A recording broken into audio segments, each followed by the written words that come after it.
Hi, everybody. My name is Miles, and I'm with Peak Performers. Thank you very much for joining me on the very first ever disability idea. I started this particular segment actually talking with Matthew Shapiro, our guest today, because after years and years and years as a disability inclusion partner, I realized that I really only had my own experience to draw from.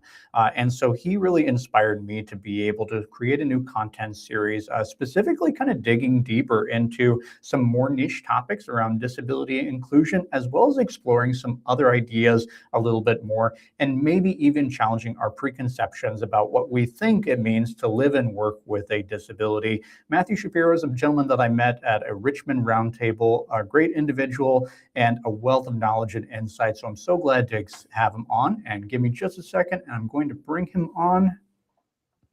All Hello. right, Matthew, Hello. welcome. How we doing? How you doing, Miles? I'm doing good, man. I am feeling fresh and full of pep this 2026. Like There I you just go. have Good so way to much start the year. energy. Happy New Year. Happy New Year's to you as well, man. Yeah. So, Matthew, if you wouldn't mind, do a quick introduction for yourself and who you are.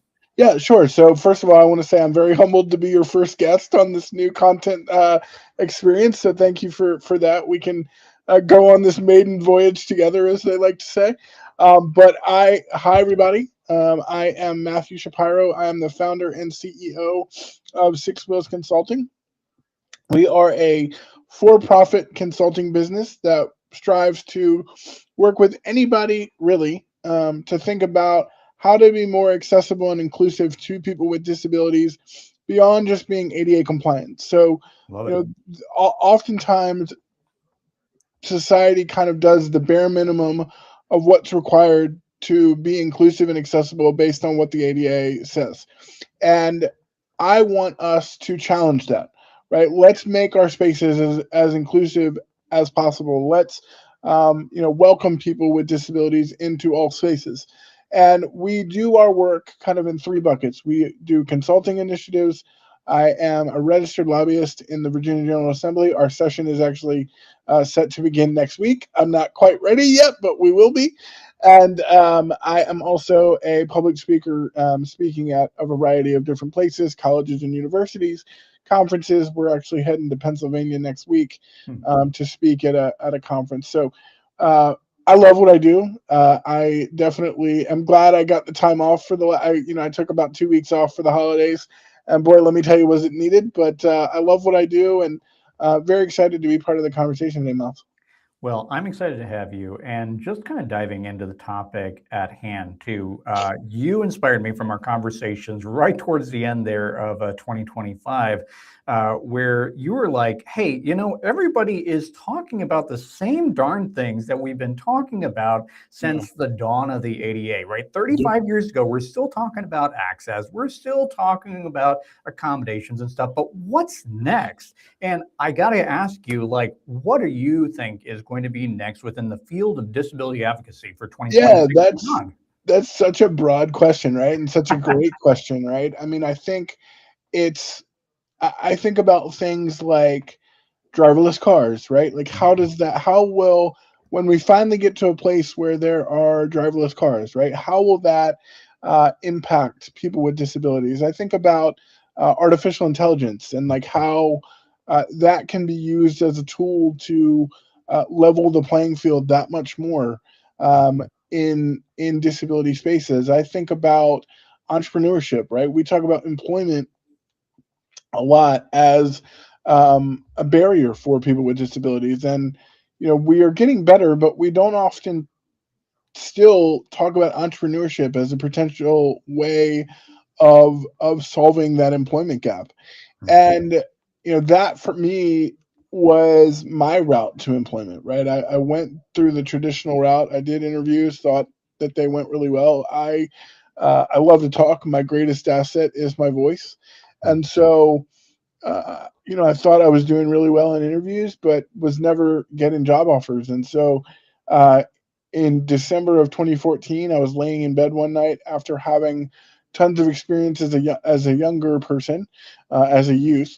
I still think I'm a youth. I'll be a youth at heart for as long as I can think.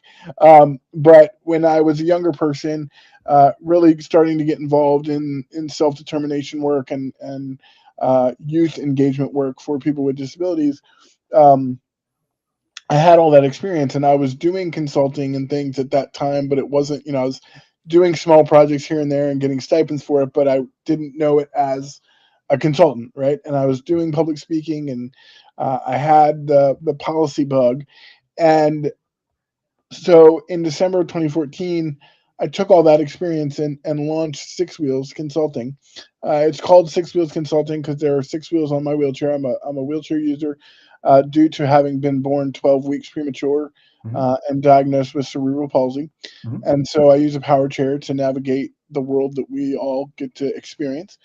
And I, like I said, I started Six Wheels to try to kind of create my own path. And typically, as we have to do, people with disabilities often have to create their own path because we sort of live in a society that isn't built for us as people with disabilities. And so, you know, entrepreneurship is one thing that I'm looking at, artificial intelligence, smart devices, you know, uh, inclusion on a much deeper level, right? And mhm. and I would love a world where I don't have to worry about and I don't have to plan for, can I get into a given space? Can I do a thing? All the time I am having to plan every aspect of every part of my day. And I would love to live in a space where just by nature I would know that something would work.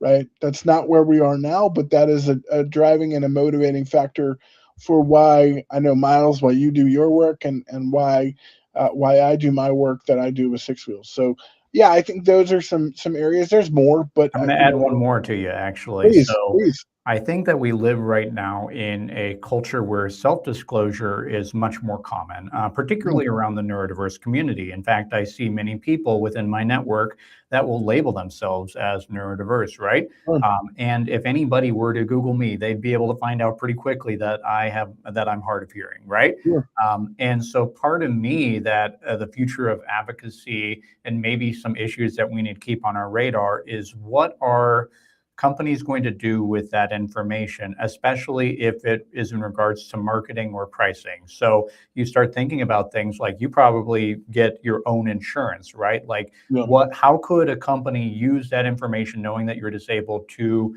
try to charge you higher rates? Or how could somebody that knows that I'm hearing impaired specifically push particular ads towards me for hearing assistive devices? And how do we make sure that that's done in an ethical way?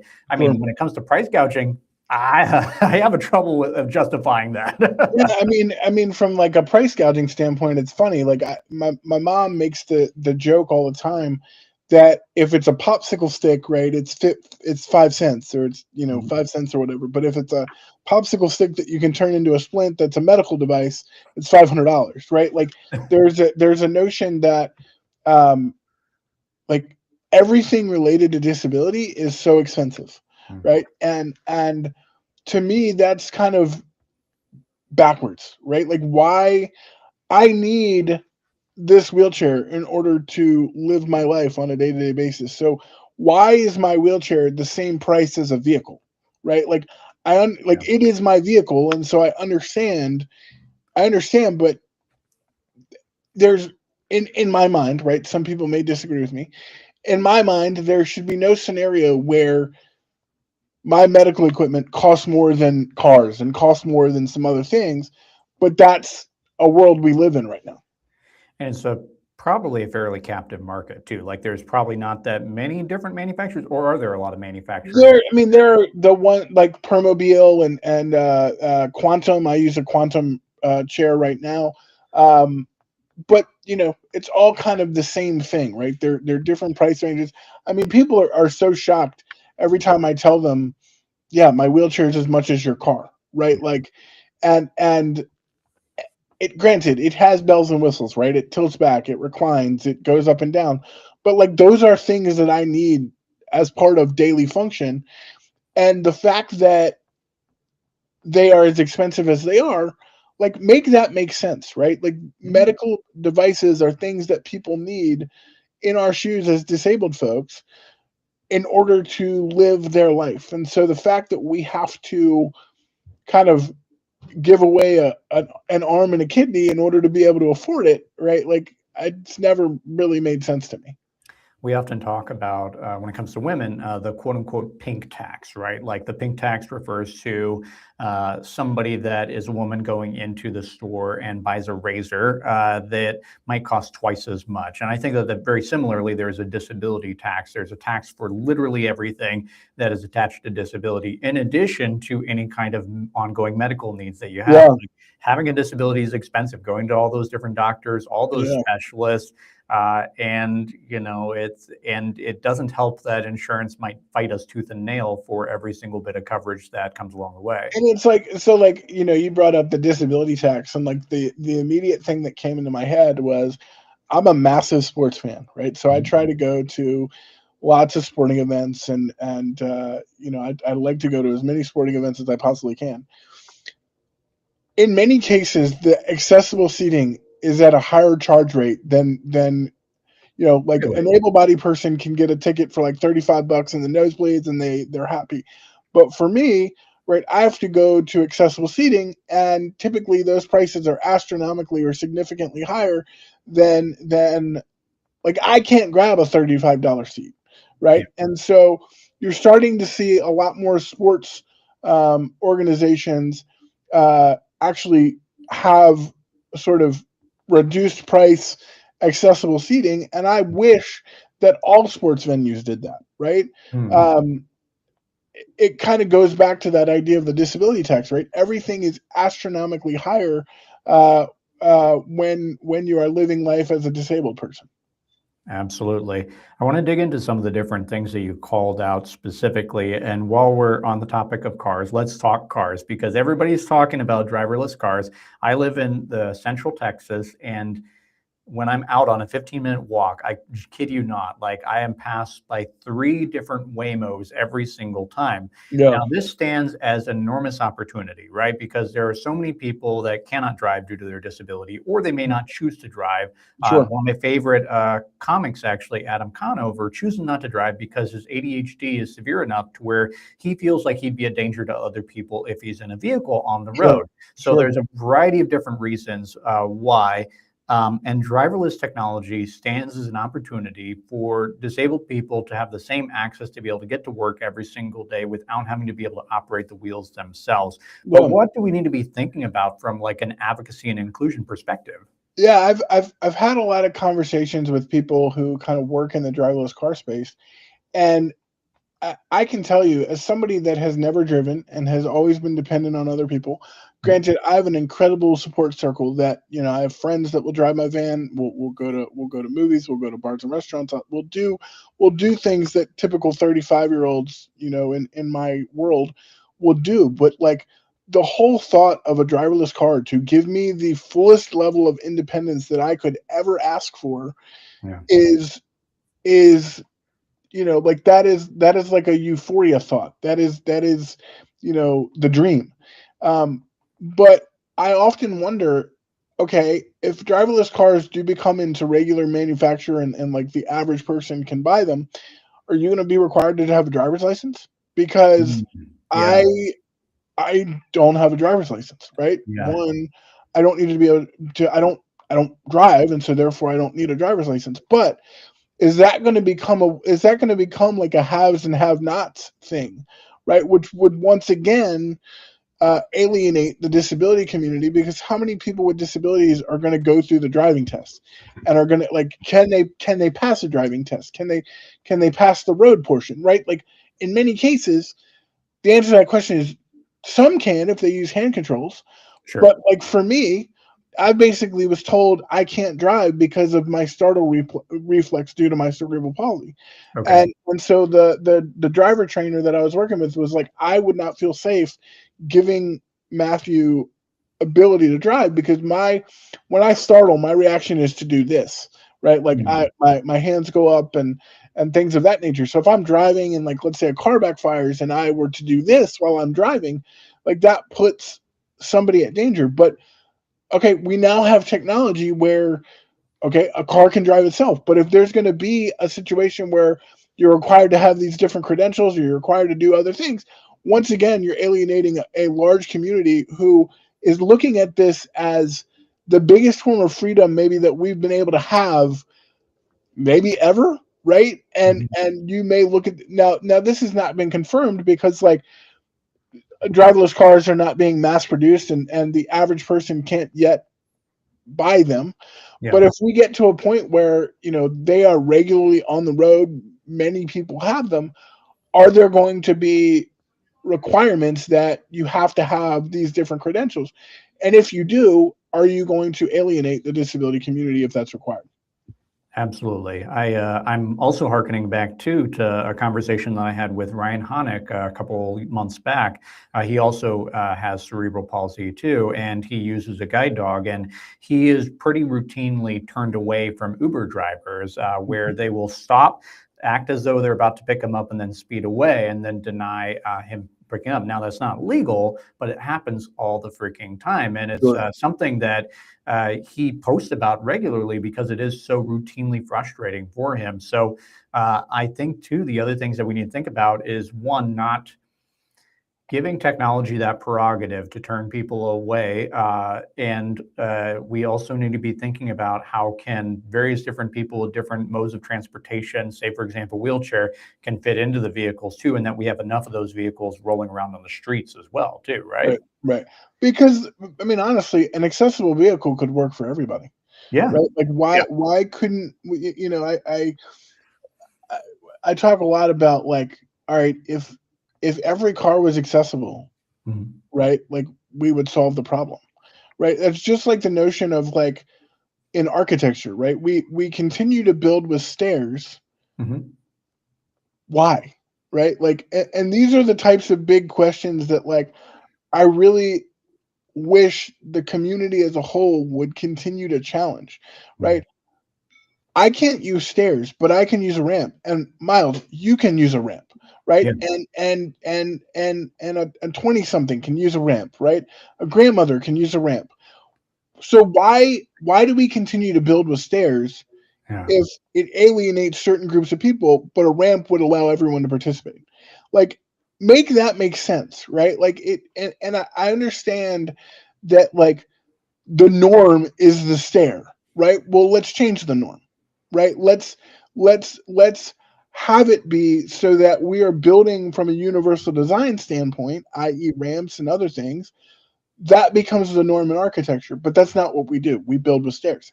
And from my understanding too, it's like less than 5% of American houses are built with people with motor disabilities in mind, and less than 5% are fully accessible. Is that somewhere in the ballpark? I mean, housing is a major problem, right? Like the inventory of fully accessible housing for people with all types of disabilities like does not exist in this country. Yeah. There are sparing spots, there are communities, but again, why? Because here's the thing, and I bring this up to all the groups that I talk to all the time. We as a society need to be doing better, not just the disability community, not just you and I, Miles, but like the people who are watching today, the non-disabled people who are interested in this.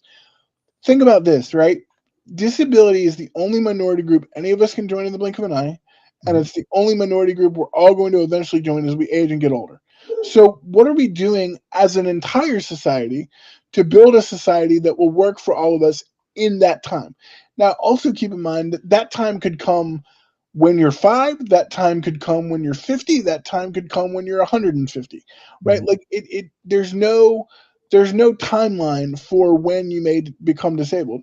That's not just, like I love like being a disabled person has taught me so much, right? Mhm. I am patient, I am thoughtful, I am creative in the way that I think, right? Like I problem solve. All of those are skills that have come from me living a life as a disabled person. And so like disability is not a bad word. It is just a way of life that some people in society have to navigate.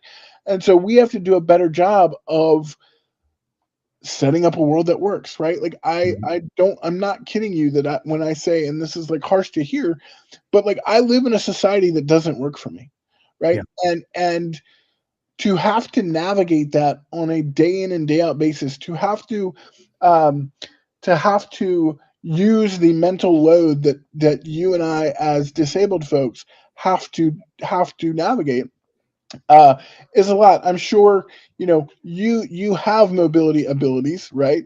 And I don't navigate. I am able to hear, so right. My mom might say I might have selective hearing sometimes when I don't exactly hear what she wants me to do. Sure. However, um, you know, we all have our own challenges, but if the world becomes our challenge, what are we to do, right? And we have the ADA in place, and yes, it's been around for 35 plus years.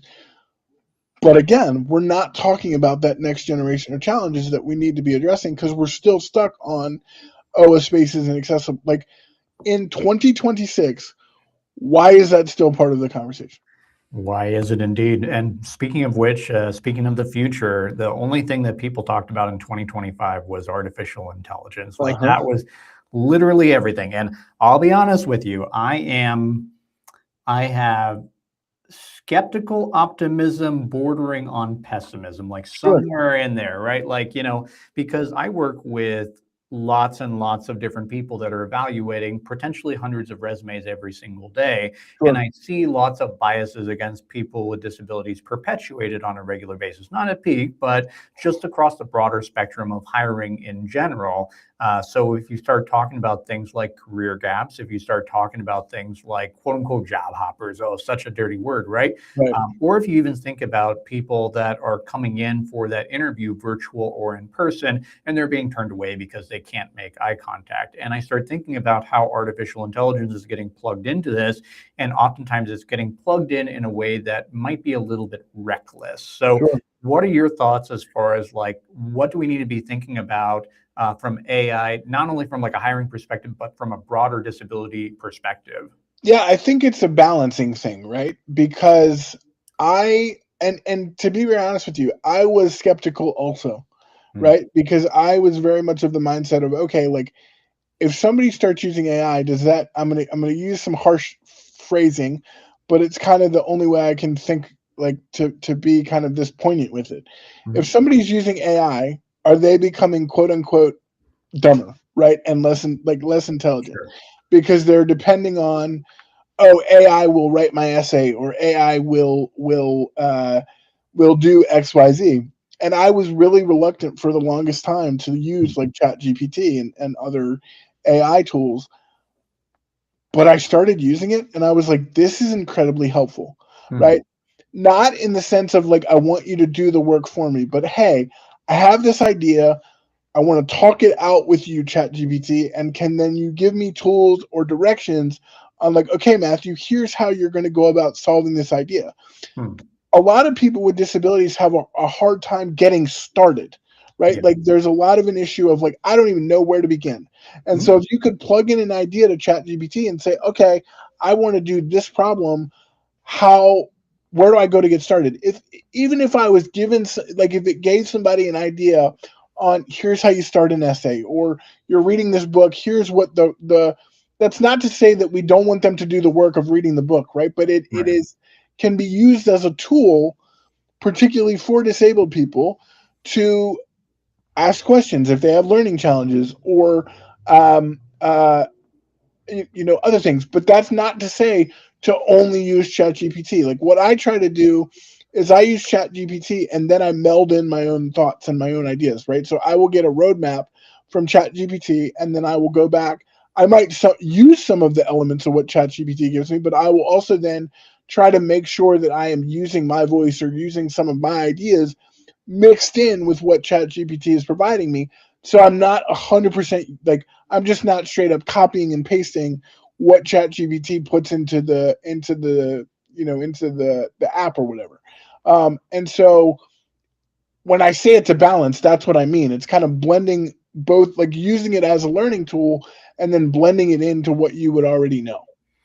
What changed my mind ultimately to be more receptive to it, because I come from a lot of my friends are artists, and they're seeing their work stolen, and that automatically puts a bad taste in my mouth to see Sure. that kind of thing happening to them.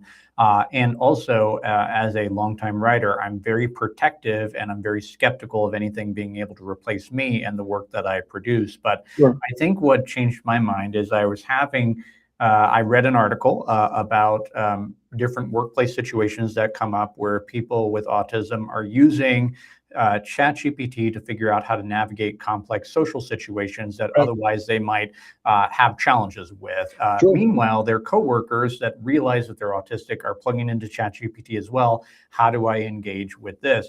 And at first, I was kind of appalled by that. Like, gosh, we're taking such a human function and we're plugging it into a computer and stuff.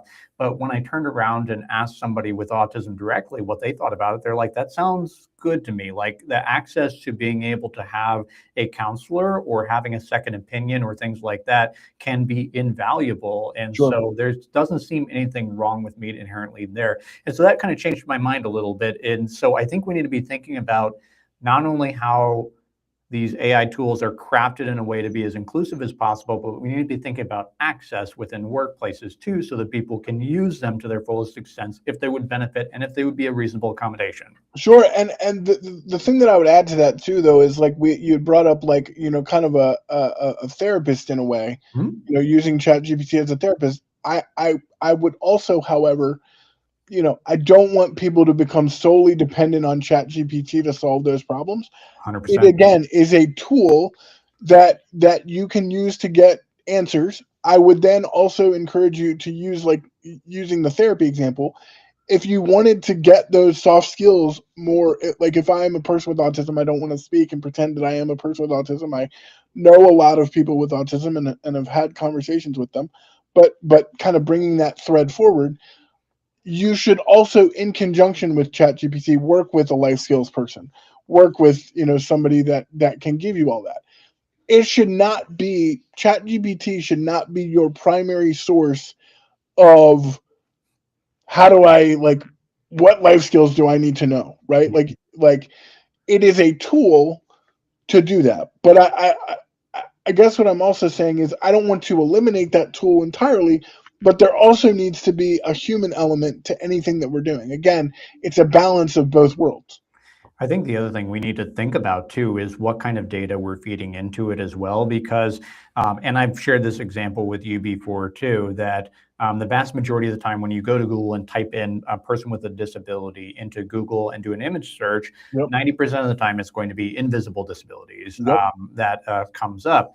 And I think too that a lot of times those might be people that are sitting in a wheelchair pretending to be disabled. Inauthentic imagery. Exactly, yeah, but when we think about stuff like that, we think about what kind of input is going in, what kind of biases are going in, what kinds of stereotypes are going in about people with disabilities that's going to be regurgitated to people, and they may not be any the wiser too. Like, I think we Sure. need to be thinking about inputs that's going into these systems too. Yeah, yeah, and I think too, like, the other element is, like, I want people to come up and ask me questions, right? Mhm. I think I understand why, like, society has the fear, right? Because they don't want to put their foot in their mouth, or they don't want to say the wrong thing. Yeah, And my response to that is, like, if you come up to me and say the wrong thing, I'm not going to chastise you, or I'm not going to be angry with you. That is my opportunity to educate you and say, actually, we don't use the word handicapped anymore. sure. We don't do XYZ. The issue then becomes if you continue to do it, right? Sure. If after I've educated you, and after, we've sat down and I've talked to you about it, if you continue to do it, that's when we have a problem, because you're not respecting my desire to use person first language, to use identity first language, whatever the case. That's when I get angry, right? It's not a matter of, like, oh, I make a mistake here and there. Like, that's fine. It's the continued mistake, when after I've done my education piece, that becomes the challenge. The other piece is, like, I also would love to live in a world where I don't have to be the educator, right? Yeah. Like, you are inherently aware Matthew's just a good dude. He just happens to have to do things a little differently. I don't need to talk to him as if he's 5 years old. I don't, like, he is intelligent. He is uh, articulate, like all the things. And we need to break down those assumptions that people have. I know that they come from a place of like fear and other things, but the way we break down that fear is to push through it, right? Yeah. And to I would much rather you try to have a conversation with me and like allow me to correct you than like, oh my God, I'm paralyzed. I can't go up to talk to Miles because if I say the wrong thing, then like he's going to be upset or whatever else. That to me is a worse outcome than if I go up and have a conversation with Miles, say the wrong thing, and then we're able to sort of dialogue about it and get an understanding as to why. Okay, like that hurt. Here's why it hurt. Um, and then we move forward and you are better off for having that interaction. I think um, that really speaks to your last point too, and that is inclusion. So could you elaborate a little bit more on inclusion and how that is a future disability advocacy yeah, issue? I mean, I like we need to be thinking about inclusion in every aspect of everyday life in Mm, everything that we do, right? okay. Like, and it's not even just inclusion of disabled people, it's inclusion of difference, right? Mm, Like we are kind of in a unfortunate time right now where this notion of difference and inclusion and togetherness is kind of at a crossroads, yeah. right? And we are all different in certain ways. Like Miles, you like board games. I like board games too, just not to the level that you do, right? Where you're making your own board games. I'll work on it with you. I'll Yeah, work on I, it. hey, let's make a board game, Miles. I'm down for it. But like, we have to be able to like talk about difference. We have to be able to have uncomfortable conversations, not to say that I'm trying to like put you in a gotcha situation, Miles, but to like understand each other's values and kind of ideal systems, because I'm going to look at things differently as a disabled person. I'm going to have a frame of reference differently as a disabled person than you might, right? And let's talk about that. Let's grow from that. But because diversity inclusion is a bad thing and like it's we are my work has gotten a lot harder over the last 10 years when this whole DEI conversation has, to again be a little bit direct, kind of been under attack, so to speak, Sure. right? And and we're all different, right? We all have uniquenesses, and we need to make sure that we are thinking about inclusion in our workplaces, in our extracurricular places, in our homes, in everything that we do, because you never know when you might be that person that is othered or differenced or whatever the case may be. And if we set up a space that, to the best of its ability, tries its best to welcome everyone, Mhm. you're going to make mistakes, sure. Like nothing is perfect. I don't want to claim that like I'm expecting this perfect utopia of a situation. That Yeah. is not possible. However, we can improve upon it, right? It is, um, and so, yeah, thinking about inclusion, kind of, how can I embed that into every aspect of my daily life to make sure that Miles is included, to make sure that Matthew's included in any form. For you, do we have captions on? Do we have, for me, is there a ramp for, um, that shouldn't be, oh snap, we forgot captions, or oh snap, I forgot a ramp. That should be, okay, we have chairs, we have a stage, we have a ramp to get on the stage. Like it should be part of the checklist Mm. of the nature of every checklist. Like, okay, we have captions on, and we do it everywhere, not upon request, not because Miles has put in this accommodations request, but because we just do it, right? Yeah. And then Miles doesn't even need to ask, right? Because it's part of the fabric of what we are doing already, and that's not where we are today. And I And I would would love to be in a remind situation. people, yeah, Oh, I'm sorry, I remind got people. fired up. I got Oh, fired up. Sorry. you're good. You're good. Well, I would remind any of the audience members that are listening or reading it after the fact too, that if your disability inclusion strategy is to follow the ADA, you don't have a disability inclusion strategy. Like Right. the ADA does nothing for cultural inclusion, acceptance, things of that nature. It does not do anything in that regard. So And from a business standpoint, right, cultural inclusion starts at the top of the business, yeah. right? It's a matter of there needs to be buy-in from the top of the organization to say we're going to welcome people with disabilities into the workplace. We are going to when we welcome them, we're going to say, when we're looking for new hires, we want people LGBTQ plus people. We want people of color. We want people with disabilities. We're going to be explicit in asking for that and saying that like you are welcome to come to work in this space. And we're going to be intentional about how we build out the space, right? We're going to make it so that it works for wheelchair users, that it works for people with service animals, that it works for people on the autism spectrum, right? That we have a quiet space or we have other things. All of those things are going to end up helping your non-disabled employees too. And there is data that says if you do all of these inclusion efforts, your retention rate goes up, your productivity rate goes up, right? It is, and not just for your people that are asking for those requests, but your entire organization. And so um, we have to build that into everything that we do, and that even includes if we are doing offsite. Like let's say you're an organization that does offsite community service events for your organization. Okay, do those community service events in accessible locations, so that I, as a wheelchair user, can participate. And if you do, take a picture of me to show that I am also part of the organization doing the community service. Put it up in your building, right? If I see somebody that looks like me, I am more likely to want to go work in that community or work in that space. We have so many different really great ideas right there. We better wrap it up for the day. But Matthew, Sure. thank you so much for coming on. I really admire the work that you do, the Thank you. perspective that you provide.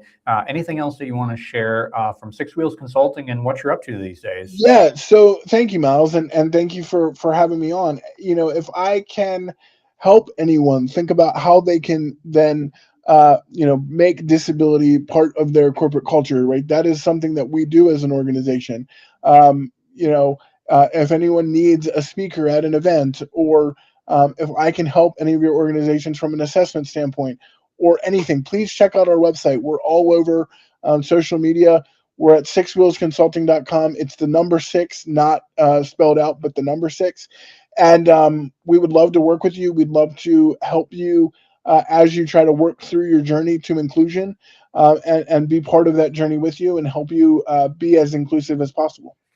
Well, thank you very much, Matthew. And one other thing I'll mention too is that this is going to be part of an ongoing series. So if you have a chance, please join us 9:15 Central Time AM on Monday, where I'm going to be speaking with Grant Harris about autism and masking in the workplace, and particularly asking the question, does masking have its place, and how much should we be our authentic self versus how much is it a coping technique to be able to survive within the modern workplace? Thanks so much, everybody, for tuning in today. Thanks, Karen and Sydney, for dropping in a comment right there. It was good to see both of y'all.